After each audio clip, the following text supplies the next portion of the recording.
दोस्तों, हम सभी के जीवन में एक ऐसा समय आता है जब सभी आपके विरोध में होते हैं। कोई भी काम करे वो सही रूप नहीं होता, हर तरफ से निराशा मिल रही है और आप जीवन के उस मोड़ पर खड़े हो जहां अगर हिम्मत नहीं करी तो टूट जाएंगे और हिम्मत कर ली तो एक बड़ा इतिहास बना जाएंगे। आपका जीवन उस मोड़ पर खड़ा होता है, फिर चाहे आप एक प्रोग्रामर हो, एक इंजीनियर हो, एक डॉक्टर हो या एक साइंटिस्ट हो या फिर एक स्टूडेंट क्यों ना हो, सभी चीजें आपके खिलाफ होती हैं। ऐसे समय में कभी हिम्मत नहीं हारनी चाहिए। बस अपने आप से एक ही चीज कहना कि अगर पीछे हटा तो सब कुछ खत्म हो जाएगा और हल्की से हिम्मत करी तो सब कुछ बदल सकता है। लेकिन सही मायने में विफलता सफलता से ज्यादा महत्वपूर्ण होती है। हमारे इतिहास में भी जितने बिजनेसमैन, साइंटिस्ट और महापुरुष हुए हैं वो जीवन में सफल होने से पहले लगातार असफल हुए हैं। जब हम बहुत सारे काम कर रहे हो तो जरूरी नहीं सब सही होगा, लेकिन अगर आप इस वजह से प्रयास करना छोड़ देंगे तो कभी सफल नहीं हो सकते।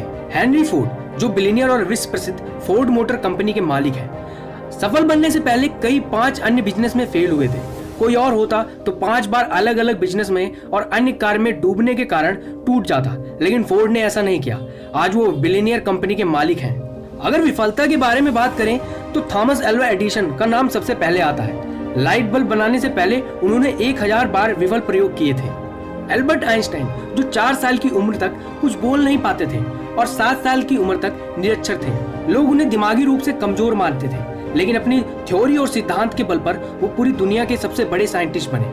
अब जरा आप खुद सोचिए कि अगर हेनरी फोर्ड 5 बिजनेस में फेल होने के बाद निराश होकर बैठ जाते या एडिसन 999 असफल प्रयोग करने के बाद उम्मीद छोड़ देते और आइंस्टाइन भी खुद को दिमागी रूप से कमजोर मान बैठते तो क्या होता? हम बहुत सारी महान प्रतिभाओं और आविष्कारों से अनजान रह जाते। तो दोस्तों, असफलता सफलता से कहीं ज्यादा महत्वपूर्ण है। असफलता ही इंसान को सफलता का मार्ग दिखाती है। किसी महान पुरुष ने कहा है, जीतने वाले कभी हार नहीं मानते और जो हार मानते हैं वो कभी जीत नहीं सकते।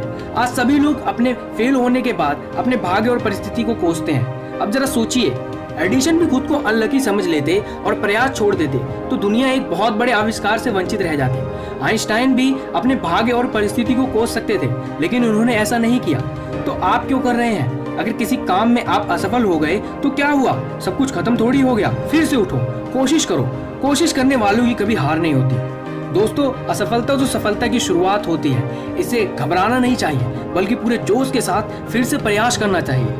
कहते हैं, कभी किसी को मुकम्मल जहां नहीं मिलता, कहीं जमी तो कहीं आसमान नहीं मिलता।